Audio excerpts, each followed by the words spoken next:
Williams, in rainbow suspenders and goofy sunglasses, was directed to sit down like an alien. He walked into the room and sat on the chair on his head. Gary Marshall and the producers of the Happy Days were blown away by Robin, and they cast him. The raves for that single appearance on Happy Days spelled spin-off. When Marshall was approached by a young Michael Eisner at Paramount to fill a gap for the fall TV season, Mork Mindy was born. Producers were so wowed by him. They were like, we got to give this guy a show. So after one guest spot, he gets his own series. We could see this was going to be the next great comedy star. We knew that this was someone who was not going to be a TV hit. This was going to be a hit of titanic proportions. The summer of 1978 was the beginning of Robin's rise to stardom. Production began on Mork and Mindy, and nothing could prepare him for the studio audience's overwhelming reaction. The excitement leading into this first episode, taping, was palpable. When Robin walked out on that stage, just walked out for the first time, the air changed. You could see it became crackly. Your hair began standing up. Something was going on. It's incredible how, I mean, scientifically, of course, that makes no sense, and yet it was true. You could feel it. The buzz on the set was nothing compared to the buzz about Robin. Only 2 weeks on the air, and they were in the top 10. The critics weren't thrilled with the show, but they were crazy about its star. Time magazine said, Robin Williams sends Mork and Mindy into hyperspace. It basically became the Robin Williams show. I mean, you know, it was a hit because of Robin Williams. I don't remember who Mindy was. I mean, like, who remembers Mindy? Who was Mindy? Get down. I am Mork from Mork. Nanu nanu. I'm Mindy McConnell. Pretty all-American Mindy was played by another relatively unknown actor, Pam Dauber. The role was one of the luckiest jobs on TV, setting up Mork's jokes and laughing at everything he did. She was the straight man, although, you know, Pam, I think, doesn't get credited enough. She's very funny, she's very bright, and she's a good actress, and takes a good actress and a comic mind to be able to play off of his genius. You're not going to have Mork without Mindy. You'll have something, it'll be good, but it's not going to be that. Being a straight man isn't necessarily a gratifying role, but being in a hit show is. The show was a pop culture phenomenon with a generation of kids wearing rainbow suspenders and greeting friends with the words, nanu nanu. If I had to die for every time somebody came at me like this, oh, God. It's almost 30 years. Everyone was running around going, nanu, nanu, nanu. And, you know, and it was always a thing of like, oh, I can do the nanu, nanu. And then the other kids were like, I can't do the nanu. The rainbow suspenders, that was Robin's uniform. That's how he dressed. He always dressed sort of somewhere between a mime and a clown. This is an example of how the TV series was smart enough to get out of his way and incorporate the way he really was. He shopped at a place called Aardvark's Odd Ark, a used clothing store, and he got everything from there. And he just liked suspenders and he liked buttons, which he had all over his suspenders. I definitely took some style cues from Mork because I actually had a pair of suspenders and I would start wearing them to school, and I thought I was just like, I thought I was the bomb. Everyone wanted to be like Robin. He couldn't leave the house without getting mobbed. His face was everywhere. From Time magazine to kids' lunchboxes and talking Mork dolls, he was a TV superstar overnight. I watched Pam and Robin walk into this mall, and this crowd that surrounded him, you know, it was like rock stars, you know, like the Beatles, and that sort of manic attitude towards him. I cannot think of too many examples of people whose lives change overnight who are not thrown by it. He was thrown by it, I think. Robin was always on the move and indulging in the luxuries of superstardom. Between the drugs, alcohol, and women, he was living life in the very fast lane. I mean, come on, this was like late 70s, early 80s. If there was ever a time to be a Hollywood star, this was the time. Wherever he went, the velvet ropes parted. He was always escorted to the VIP rooms. You know, so, I mean, he had, you know, everything that he could possibly want at that time. It was like, hey, we got money, it's fun, let's party. And Robin would be coming home at 4 and 5 in the morning and having to be at work at 10, which he wasn't. I said, like, what'd you do last night? And he said, oh, I went to the Comedy Store. I said, oh, cool. And then I went to the Comedy Magic Shop. Oh, really? Yeah, then I went to the Improv. Oh, you did? He was gone to like 4 different comedy clubs, which are in different places around town. And he'd be up till 3, 4 in the morning. But in any case, I remember saying to another writer, boy, he has a lot of energy. And he did. But that energy burns out after a while. So it's kind of like on and off, and off. Sometimes was just asleep. During one of his late-night stand-up sets, he got invited to hang out with fellow comedian John Belushi at the Chateau Marmont. Williams dropped by, shared some of Belushi's coke, and left. He's living the Hollywood fast life. He's going to all the clubs. Everyone's loving him. Robin, they want to hang out with him. You know, it all comes screeching to a halt. The Chateau Marmont sits just above 33 Sunset. when he died this John morning. Belushi was among the hotel's frequent visitors. John Belushi is dead. Bedroom where Belushi was found dead. The next day, it was Pam Dauber who broke the news of Belushi's death to Robin. I said, I got some really bad news, but I put my arm around his shoulders and I said, John Belushi OD, they found him dead. And Robin went, what? What? I was with him last night. And he couldn't believe it. And I remember clearly saying, if that ever happens to you, I will find you and kill you first. He said, I'll tell you, Dob, that's never going to happen to me. Someone said that I have that gland that normally censors people, that mine's burnt. Yes, it is, Robin. This Mine's is very gone. true. It's Mine went away. Yeah. Somewhere about maybe, I don't know, maybe when I got dropped on my head as a baby. Miss Williams, I'm sorry. Robin Williams' meteoric rise from struggling comic to star of Mork Mindy came at a price. Years of alcohol and drug use had led to the death of his friend, John Belushi, and that fate haunted him. He was living that life, and it was, you know, it nearly killed him. He's talked about it extensively, that he had significant problems. The impact of John Belushi's death was huge in Hollywood, and I think Robin Williams felt it really deeply because, you know, I mean, he was right there. I mean, you know, he's also a comedian, he's also living the same fast life, and I think, you know, he probably thought, you know, there but for the grace of God go I. So, you know, he really straightened out his act after that. Robin kicked the drugs and alcohol in favor of a more healthy lifestyle. His wife of 4 years, Valerie Velarde, had been tolerant of his wild living, but she was pregnant now, and things clearly had to change. Within a year, Robin was clean, sober, and a father to son Zachary. It seemed he'd finally found happiness, but having a baby also brought Robin's own lonely childhood into sharp focus. He was a lonely kid, he was an only child, and he spent a lot of time upstairs playing with toy soldiers, and he ended up doing the voices and the effects. Robin was a sheltered, lonely rich kid who yearned for attention from his busy parents. Born in 1951, he was the product of a second marriage. It would be nice to say that he had this tortured childhood, you know, but he didn't, you know. He actually grew up in a fairly affluent family. Robin's early childhood was split between Chicago and Detroit. His well-meaning but stern father was a senior executive with the Ford Motor Company. Robin called his mother, Lori, a crazy Southern belle. His mom was like Auntie Mame and was off having fun and shopping. Literally, Robin was raised by the help. Because I remember lambasting him once when he was passing gas on the couch, going, God, didn't anybody tell you that this is not what you're supposed to do? And I remember he went, no. And I said, who raised you? And he pretty much let me realize he was raised by the help. He was short, and kids teased him for it. He was kind of picked on, because Robin's very elfin, you know? And I know kids called him Leprechaun. And it didn't help that the family was always on the move. Robin attended 6 different schools in only 8 years. I think the key about his youth and understanding him is that he did spend a good portion of his childhood by himself. And being the new kid and moving around and being a bit of a loner. Robin may have been joking or just trying to distance himself from his childhood, But he started a rumor early in his career that he was from Scotland.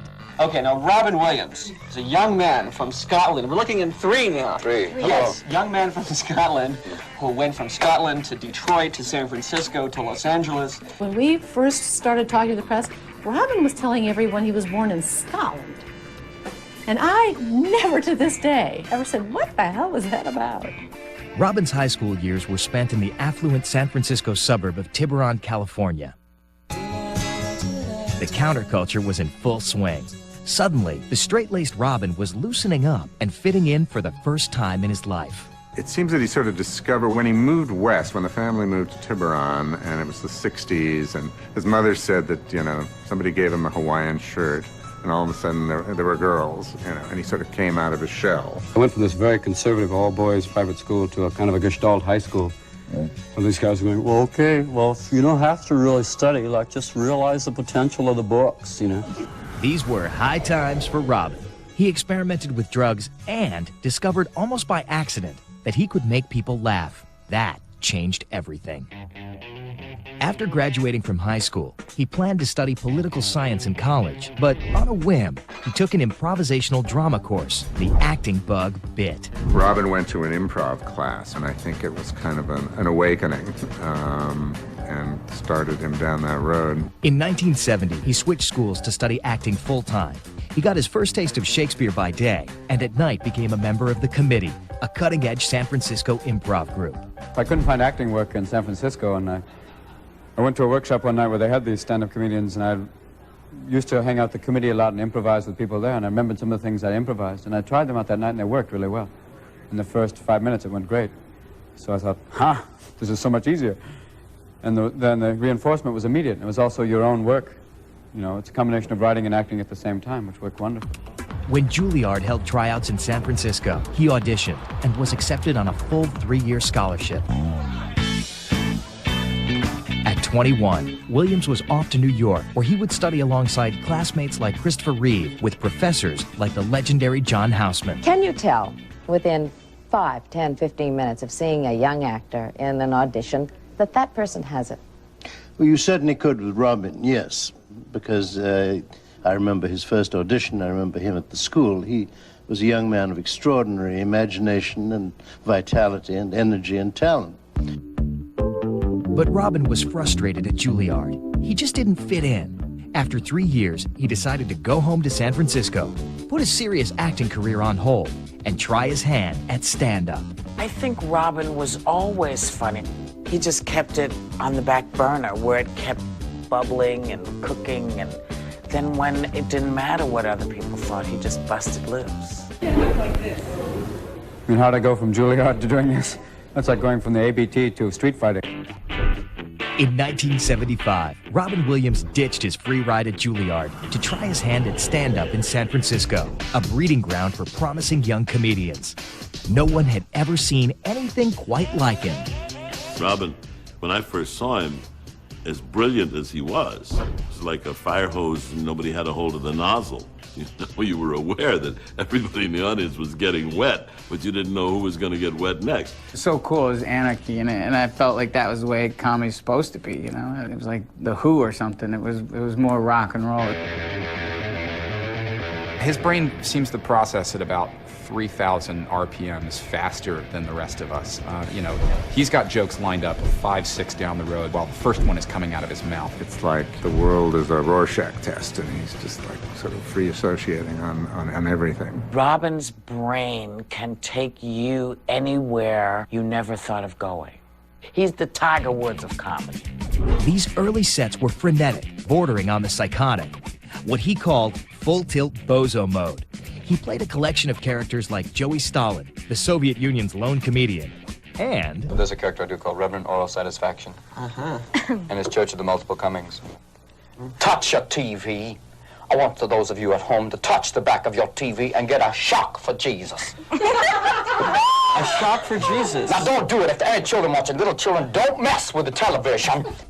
Robin's outlandish sense of humor landed him a spot at the Comedy Store in L.A.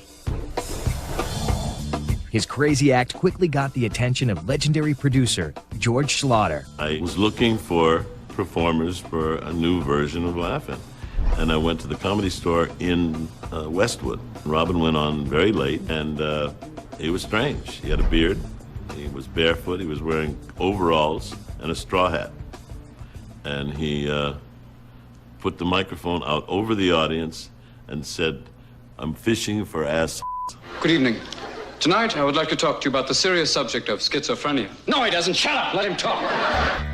I told him that night, I said, if you want to shave that beard, get rid of that hat, put some shoes on, he had a job. And 2 days later, he came by the office, shaved, and said, I'm ready to go to work, boss. Good evening, and welcome to Laugh-In. Our names are Michael Sklar. Toad. Robin Williams. Technically, Robin is perfect. Robin constructs a joke like an architect would construct a building. Marlene, who left the screen door open? That's some funny stuff, isn't it? They're all just these little brief plays that he does. Every joke with Robin is a play. It's not a joke. It's a little mini movie or a mini play. I'm a graduate of the bad School of Soul. Who can believe only 4 short weeks ago I was white? That's right, I was white. The 1977 Laugh-In revival didn't last long, but it did give Williams the opportunity to work with some of Hollywood's biggest legends, including Frank Sinatra, Jimmy Stewart, and Betty Davis. What I enjoyed on those shows was seeing the reaction of big stars to Robin Williams who they'd never seen or heard of. Mr. Sinatra, can I just shake your hand? Why not? Oh, Marlene, sell my clothes. I'm going to heaven. Oh, wow. I'm so happy to be here I could drop a log. And they were just stunned. I mean, wonderfully stunned. Even celebrities, they kind of get, gobsmacked when they see him. His brief stint on Laugh-In got him an even briefer stint as a player on The Richard Pryor Show, which was ripped apart by the network censors. Then the part Robin was born to play came along, Mork from the Planet Ork. But with 2 failed shows under his belt, Robin was wary of the fickleness of network TV. He hoped this would be different. He became terribly afraid that the machine of primetime television would grind him down to ordinariness. Mork and Mindy embraced Robin's distinctive style, and the show was a hit. His success on TV scored him the lead in his first movie, Popeye. The flick was an undisputed clinker. It looked like his film career was over before it even started. Robin did Popeye between the first and second seasons of Mork and Mindy, and the stories that came out of that experience were, again, legendary. A wild time on the island of Malta is what I heard. And now here's Popeye's star trying to give me the movie's message. I guess I don't know what the message is. I've lost the message. The message is in a bottle somewhere floating in the Mediterranean. One of the biggest flops in Hollywood history, and unfortunately, it was Robin Williams' first big starring role. At least Mork and Mindy was going well for a while. 4 years in, it had lost its Midas touch. The producers tried everything to resuscitate the dying show, but the gimmicks didn't work. So they bring in the Denver cheerleaders, and they bring in Raquel Welch, and so it got to be sexy, and then Robin started doing a little more of his club act, and Mork wasn't quite as naive, and it all changed. Mork and Mindy lasted 4 seasons, from 1978 to 1982. All the while, Robin continued to hone his stand-up act late into the night. But the audience craved more, not Robin. People yell out, "Do Mork," and he says, essentially, "Mork's not here. I'm a different person." And of course, he was much dirtier and much more politically aware and things that were not part of the show, but you can't do that in prime time. If stand-up wasn't enough, and Robin was too raw for prime time, maybe it was time to give movies another shot. I was, after you've just changed a diaper, and going, "Honey, can you help me?" Just to see his little eyes go, "I love you." Then he looks at the dog and goes, "I love you." and you go,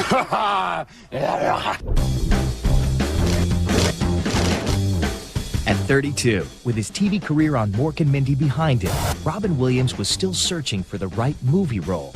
It took a little while. The first few movie efforts weren't all home runs. The World According to Garp and The Survivors didn't hit. Then, a critical success. Moscow on the Hudson is a fine acting job, and that's very early in his career. That's like his third film of any consequence. And he was already showing the kind of skills that got him 3 Oscar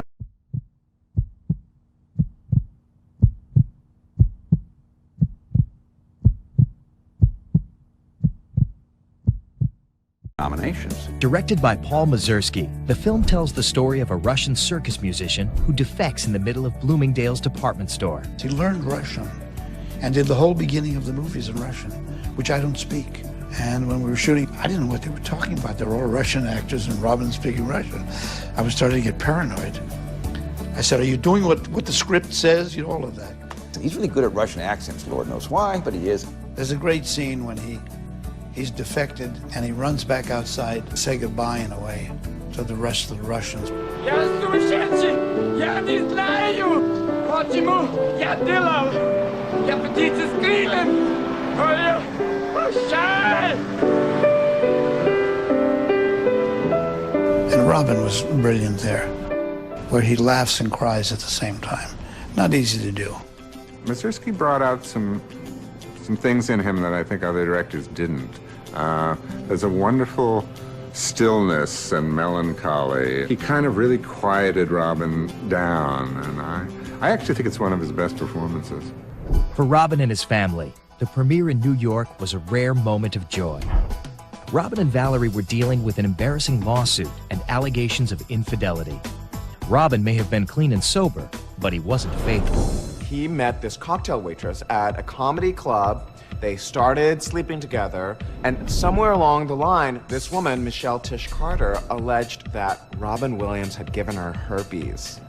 So she sued him for $6.2 million, and he countersued for extortion. I mean, he actually nicknamed the case Financial Attraction after Fatal Attraction, the Stalker movie. So, you know, it was a really nasty sort of dispute. It went on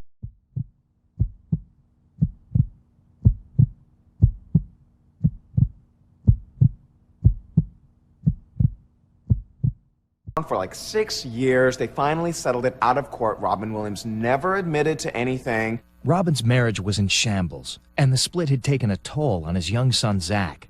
Robin and Valerie agreed to hire a nanny to bring some stability to the situation. Marcia Garces became a calming influence in Zach's life, and Robin's. Despite therapy, Robin and Valerie finally separated, and by early 1986, he had hired Marcia as his personal assistant. When I was doing the cover story, she was Robin's personal assistant at the time. It was very nice. He was going through a divorce, and nobody knew that they were having a relationship, and they did an expert acting job of keeping it from me. When news of their romantic relationship finally broke, Marcia was skewered by the press as a marriage-wrecking nanny, an assertion that Robin vehemently denied.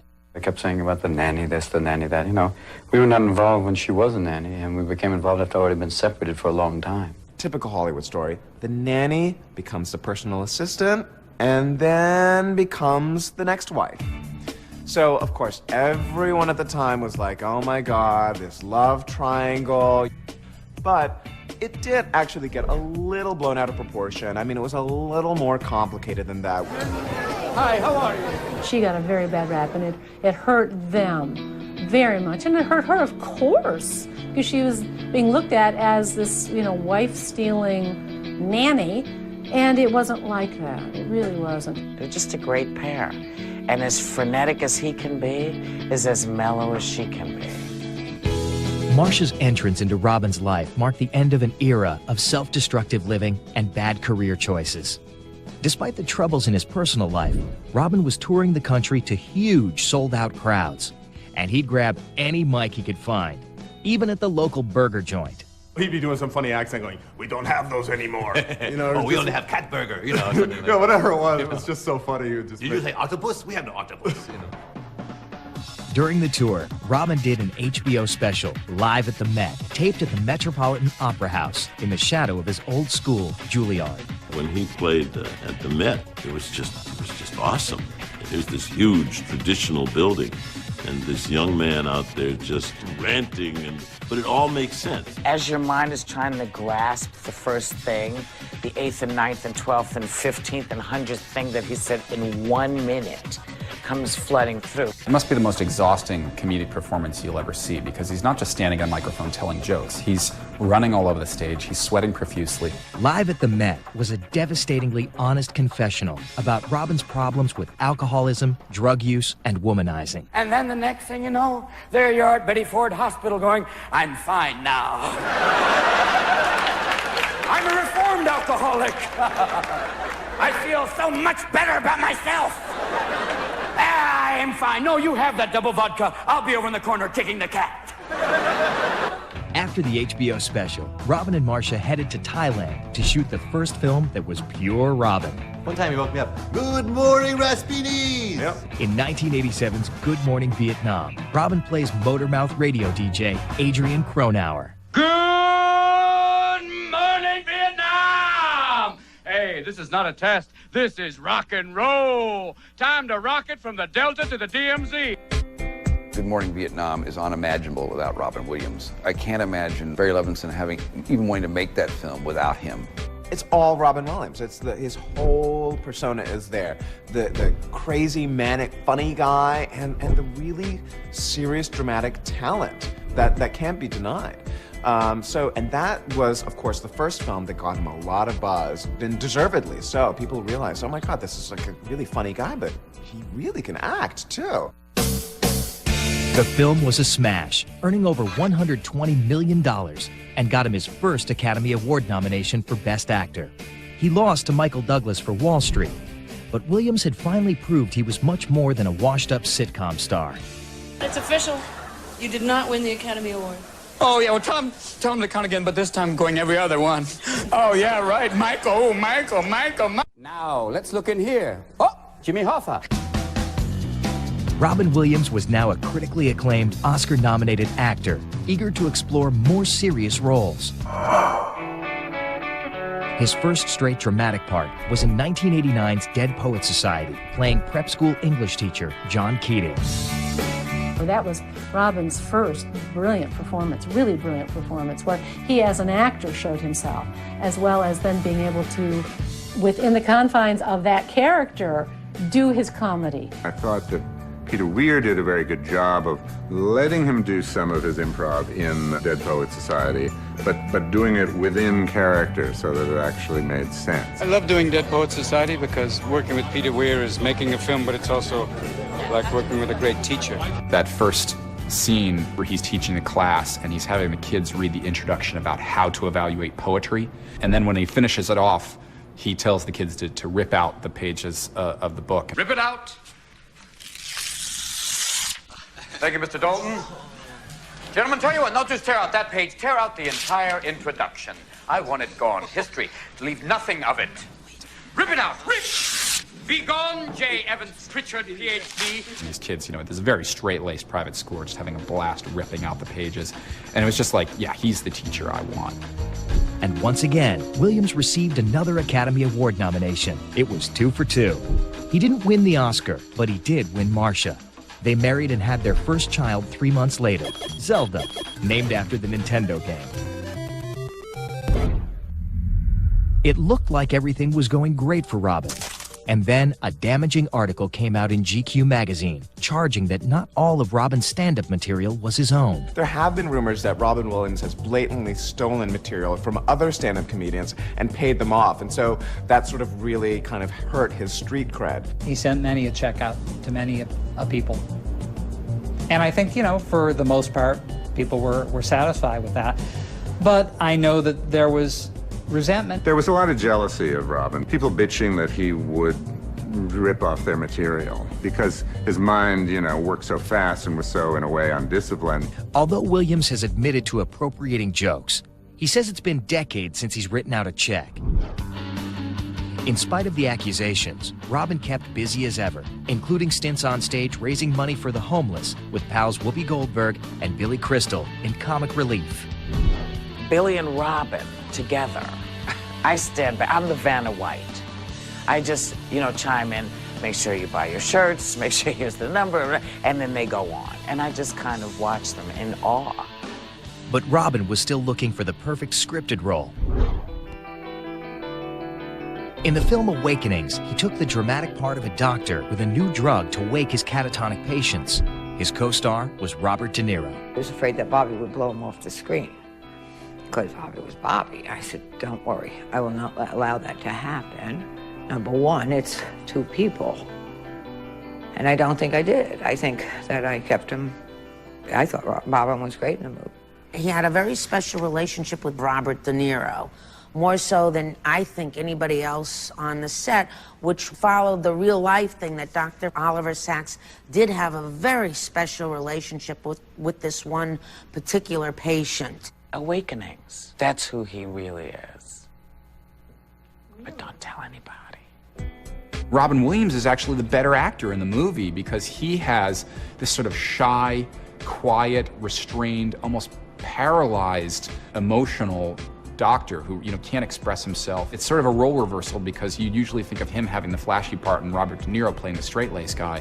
A lot of people felt, that it was like a little bit schmaltzy. I think it was sort of like the beginning of that sort of, career arc where Robin did a lot of these very serious, sort of emotional, heart-wrenching films. But that one, got a lot of good reviews. The reviews for his 1991 film, The Fisher King, earned him raves from the critics when he played Perry, a crazy homeless man on a mission to find the Holy Grail. His performance netted him yet another Academy Award nomination, his third in 5 years. It is a zany, hallucinatory, funny, heartbreaking, just breathtaking movie. If you haven't seen it, it's one of those movies that you've got to run out and rent. To me, it is the ultimate Robin Williams performance. I think Fisher King will be one of the films that will be in that first paragraph of his obits. I mean, it's that important a film in his career because it allowed him to be manic, but that was part of a character who was clearly disturbed. So it was a wonderful thing where it could exploit Robin Williams to the hilt, and still, it's a serious performance. I think what everyone remembers from The Fisher King was his nude scene when he goes to Central Park and takes off all his clothes. And you concentrate on the clouds and you break them apart with your mind. It's wild. No, but you have to be nude, though, Jack. Because you can't diffuse the psychic energy. This is New York. No one's allowed to be naked in the field in New York. It's too Midwestern. Well, come on, Jack. It's wild. It's really freeing. What? I mean, the air on your body, your nipples are hard. Little guy dangling in the wind. Viewers weren't shocked by his nudity, but by his hairiness. He's a hairy dude. Oh, he's the wolf. He's pretty furry. It never ceases to amaze you just how hairy he is. I mean, Robin's line opens his shirt and says, "Oh, Darwin was wrong." Considering all his hair, it was amazing that he was cast as a woman in the 1993 hit comedy, Mrs. Doubtfire. Try on these panties, you'll be funnier. The story idea came from Marsha Williams, Robin's wife and former nanny. I don't recognize him when he's not dressed as a woman. We spent a lot of time in drag. God, I wish I was kidding. Robin Williams and Mrs. Doubtfire proved he looked great in a dress. And it isn't just a matter of makeup, although it's good makeup, it has good costumes. It's a matter of him getting inside somebody in such a way that he ceases to be Robin Williams. You little Dickens, that's terrible, isn't it? No, it's not bad. The catastrophe in the kitchen with his shirt catching on fire and him tamping out his bra with the tops of the pots. Yeah, and his breast caught on fire. Those weren't his real breasts, though.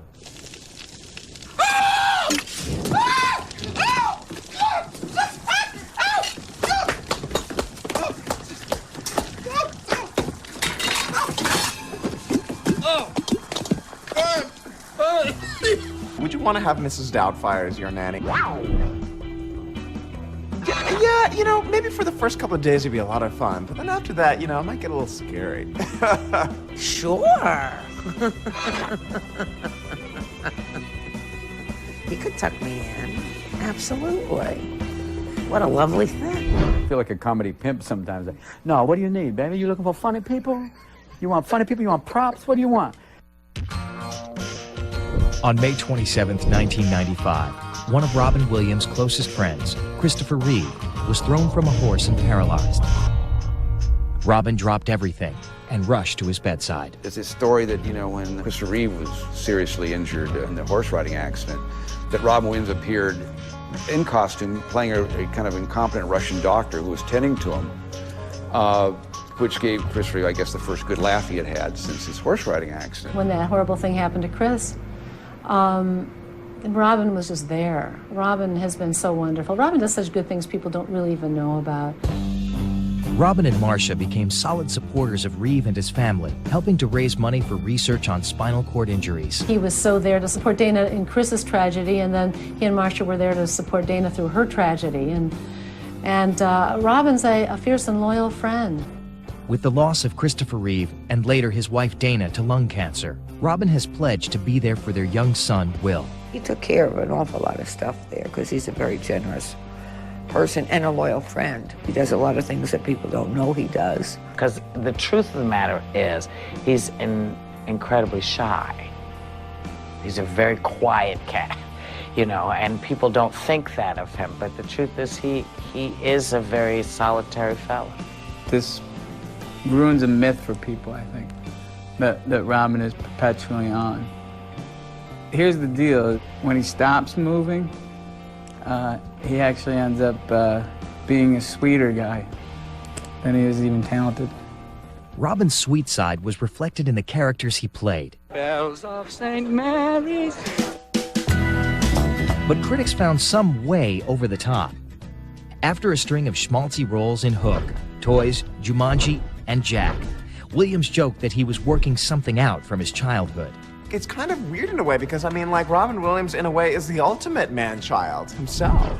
But, you know, it was a little sort of strange to see him kind of play the same person and role after role after role. I think people got a little tired of that. People want to ask you, why did you do the movie? For the money! I'm not gonna lie to you. He's trying to save the world with his heart and his smile. You know, the Patch Adams kinds of movies. There was a terrible run of those, about 5 in a row, where, you know, people in Hollywood were just sort of calling for the head of Robin Williams. They just wanted him to stop. And, you know, stop saving our souls already and just get back to being funny or get back to being dramatic or something. That happened in 1997, when Robin read the script for Good Will Hunting. You really see the intelligence, you know, of that character, and he really created somebody that you believed in, and you sort of forgot that it was Robin Williams. And you would know about sleeping sitting up in a hospital room for 2 months, holding her hand, because the doctors could see in your eyes that the terms visiting hours don't apply to you. You don't know about real loss, because that only occurs when you love something more than you love yourself.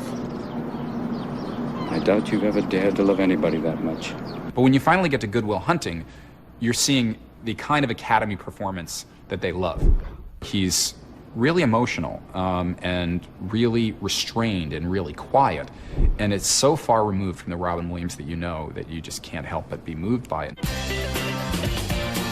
This, at last, was his Oscar-winning role. His performance proved the fourth time was the charm. It takes him almost 2 decades to finally win the Oscar. Then suddenly, after that, it was like he dropped off the face of the planet. After Good Will Hunting, Robin turned to a variety of interesting roles in smaller independent films. The braver and more interesting things will always be in the independent work, but the studio films keeps your lifeline going to that audience of yours. That, remember, I'm Robin Williams, I can still be funny, but I can still be very serious, like in 1 Hour Photo.